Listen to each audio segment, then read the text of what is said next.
Welcome to Cory's Stories. Are you ready to meditate with Cory? Hi, my friend. I wanted to just jump in for a quick minute just before you listen to your story and say, if you love Heidi and Cherry and you love Tucker and Leo and you think you would like to be in one of their clubs, go to the link below my video and you can join the Cat Club or the Tucker and Leo Club, or you can join both the clubs called Raining Cats and Dogs. It's a club where you get 3 or 5 or 2 exclusive stories every month that are sent to you, and you get to have your name mentioned in those stories. If that's something that you want, then talk to your guardians, your mom, your dad, your auntie, your grandma, whoever it is that helps to take care of you, and ask them if you can join the cat club or the dog club.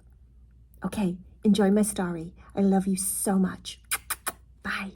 Bye. Are you ready to meditate with Cory? Climb up into your bed and make sure that you're super comfortable. Check that everything is just right in your room. The lights are just right. You're wearing your comfortable pajamas. And you can lay still and quiet so you can relax your body as you listen to the story. Tucker and Leo had gone for a walk by the creek with some of their friends. River, Jessie, Annabelle, and Cora. The creek wasn't too far away. Jessie and River's mum had drove them there. When you get there, it's about a half-a-mile walk before you get to the creek. And it's a really lovely place to go.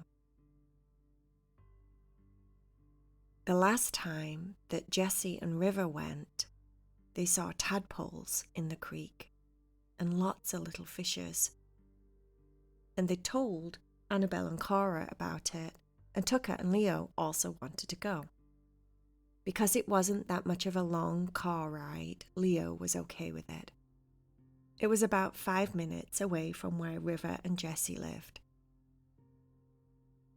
So, the day was sunny.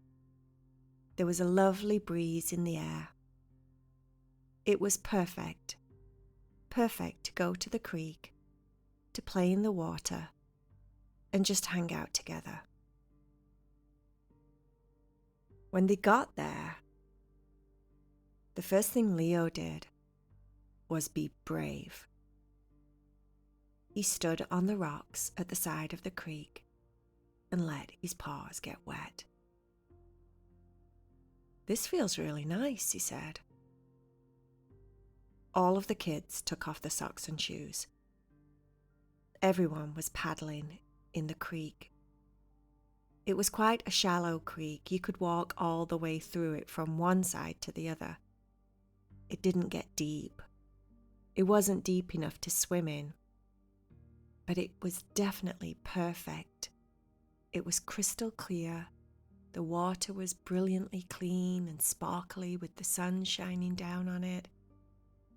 It was a really nice place to play, and no one else was there, which made it even nicer. Well, it did for Leo because, Leo's kind of particular about who he spends his time with. Tucker was bounding all over the place. The clear water wasn't clear for very long. Tucker was running around in it, screaming, "Yee-haw!" as if he was a cowboy. He was knocking up all the sand and the dirt at the bottom of the creek, and the water got all muddy and thick. It wasn't clear anymore. It was okay for a minute, but then River said, "Tucker, stop it." Tucker stopped it. Sorry, River. I'm sorry, my love. I just couldn't help myself. Oh, my goodness, this is so nice. It's so nice, Leo, isn't it? It's so nice. This is like the perfect place. How come you've never taken us here before, River? River said, I don't know. We just come here sometimes, don't we, Jessie? Jessie said, yeah, sometimes. I really like to look for the fish. Jessie was over on a particularly shallow part of the creek. It looks like the creek must get higher when it rains. Right now, it had not rained for a while and it was quite low. And there was a little puddle and a bank in between, as if the creek was very low on water, so part of the creek had separated from the other part of the creek. And he was watching something very, very cool taking place. He shouted everyone over when he realized what he was watching. Everyone bent over and looked closely. Tiny, tiny little fishes were trying to make it from one puddle over to the bigger part of the creek. They were almost jumping, and they were following each other. It was a space of about maybe 6 inches that they had to jump or whittle themselves across. Like when you see a dolphin or something come up onto shore and they come too high up onto the beach and they have to whittle themselves back down to get back into the ocean. One of the little fishes was stuck halfway between one part of the creek and the other. It was quite dramatic to watch. Jessie was like, "Come on, fish! You can do it! You can do it!" River said, "What do? We can't just leave the fish in the middle because if it doesn't get to the water, it's going to suffocate and die." Things got a little bit intense. Leo said, "Can we help it? Can we help the fish?" The little fish was whittling its body around, but it was digging a hole in the sand, as if it was getting more stuck rather than moving forward. And in the meantime, there was other little fish just passing on by. They weren't stopping to help the little fish. Maybe that's something that fish don't do. They were just whittling away, or whittling and then jumping, like leaping for the water to get back into the main creek. There was about 20 fish trying to do this. Tucker said, "Oh, I can't breathe. Oh, I can't breathe. This is so intense. Oh, it's awful. Oh, it's awful. Oh, it's making my legs go funny." Tucker said, "Can we do something? Can we do something?" He got his nose really, really close down to where the little fishy was, stuck in its own pool, trying to get out of the hole that it was digging with its body. But the more it whittled, the more its body got stuck in the little hole. It had created a sand circle around itself. There was no way this fish was going to get out. And it was so sad because the sun was out. And if the fish stayed there on the little part that was raised up on land and the sun was beating down on it, it was definitely going to die. The sun would probably dry the fish out and that would be the end of that fish. Which is okay, right? Because things like that happen in life. Things die. But not today. Cory said, "Do something, Tucker. Do something." Tucker said, "I don't know what to do. What do I do, Leo? What do I do?" Tucker started spinning round in circles. He does that when he's nervous sometimes. He was pretending to chase his tail, but really he was nervous. It was nervous energy. "I don't know what to do. I don't know what to do." And then all of a sudden, Tucker pushed his nose down onto the sand and nudged the tiny little fish just gently, just a tiny little bit. The fish found its groove, wiggled and wiggled and wiggled, and then jumped the final part to land into the creek. Everyone cheered with relief. "Oh, gosh, that was stressful," said Leo. "Good job, Tucker." Tucker started to chase his tail again. "Oh, I'm so glad, I'm so glad. Go on, fishy, be free, be free." The fish very quickly disappeared into the big creek along with all the other fish, and they could no longer recognize which one was which. But everyone was relieved and very happy. Annabelle had the genius idea to create a groove in the sand so that the fish could quickly get across, because the groove filled with water from one side of the creek to the other. It was like a little swimming lane that they could swim along in. It was perfect. Did they interfere with the nature of the world at that point? Did they interfere with how things work in the world? Did they save fish that maybe didn't need to be saved? We don't know. But today they did. Today they saved about 15 fish. And they felt very, very good about it. They moved on to other things until Tucker found something very interesting a little bit higher up in the creek. "What is this?" he said. "What is this? What is it? What is it?" Cora said, "Ah, that's so cool." Annabelle came over. She looked at it. "Wow, that's really pretty." River came over along with Jesse. Jesse had rolled his jeans up. River had rolled their jeans up. They were getting more and more into the feel of being in nature, chilling out with this lovely cool creek all around them. River bent over and said, "That's a mandala." "Oh, what?" said Tucker. "A mandala?" "No," said River, laughing. "A mandala. A mandala is, well, how would you say it? It's kind of like a geometric design. It's a very spiritual pattern that people create. They normally come in circles, and they symbolize the circle of life, unity.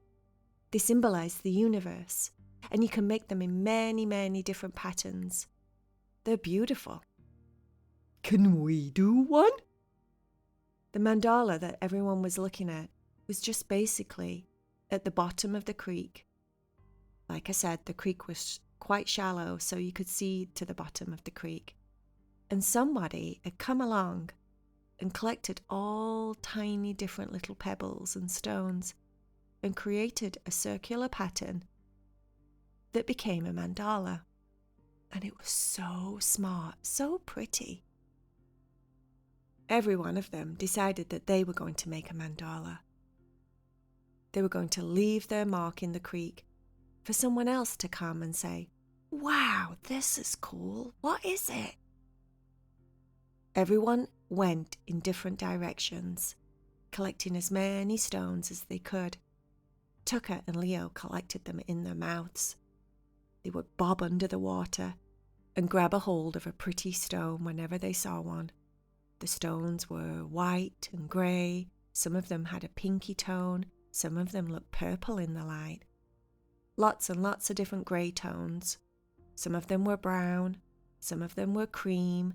Some of them were beige. Some of them were dark, dark, dark black. Because they were all so many different colours, they knew that their mandala was going to be perfect.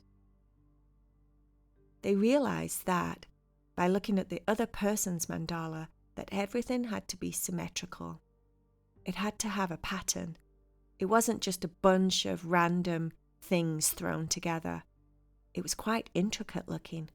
So they started with a tiny circle in the middle, and then they built out different shapes around the circle.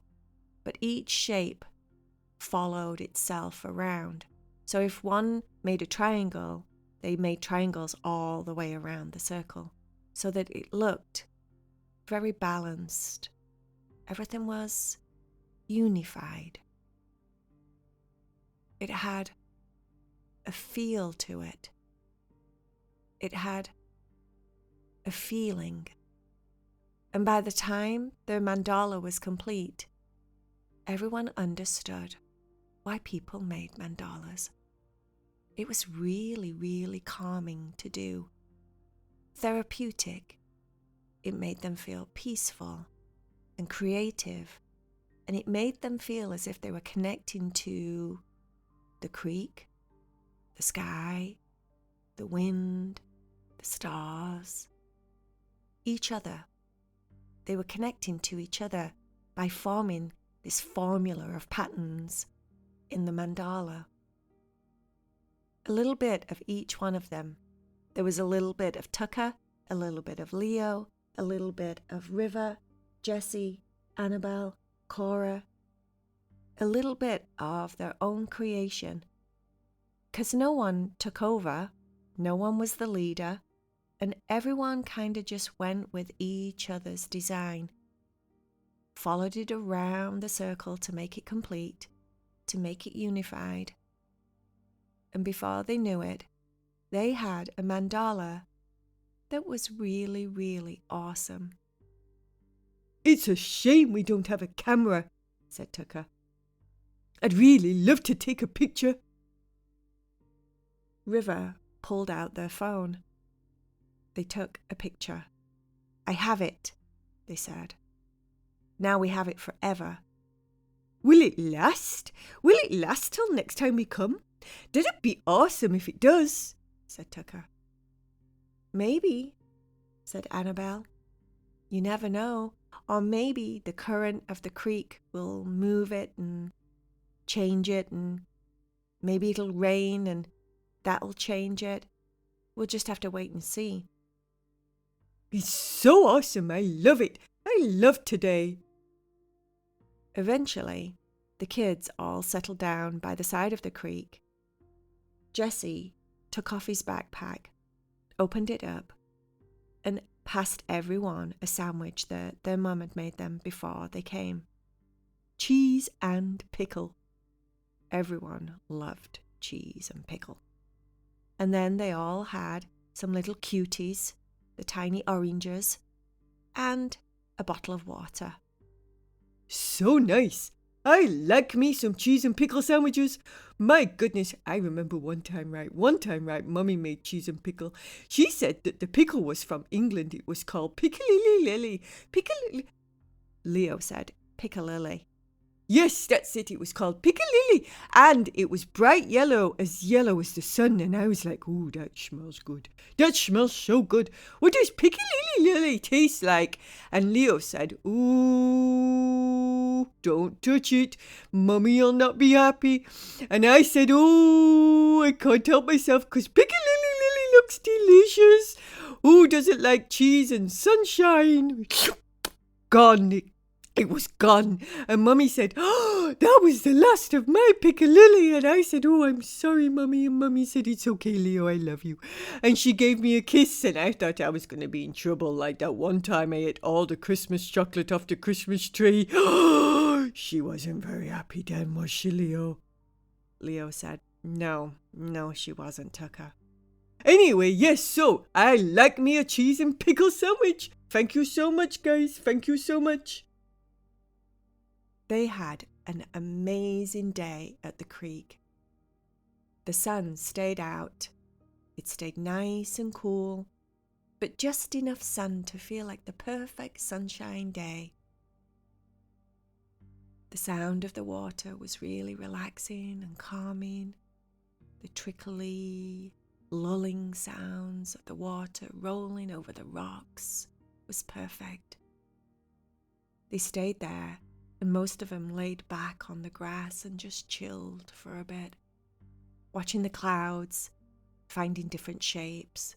That's an elephant. Look at the trunk on that elephant, Tucker said about one of the big fluffy clouds.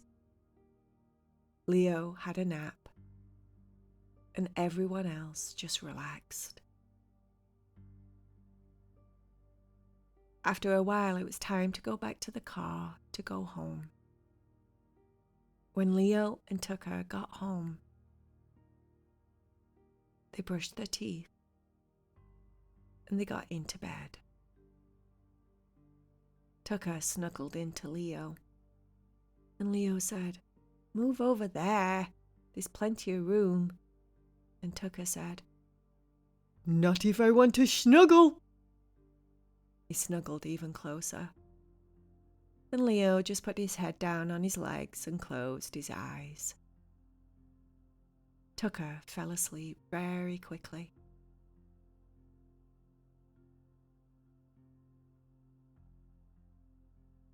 The end.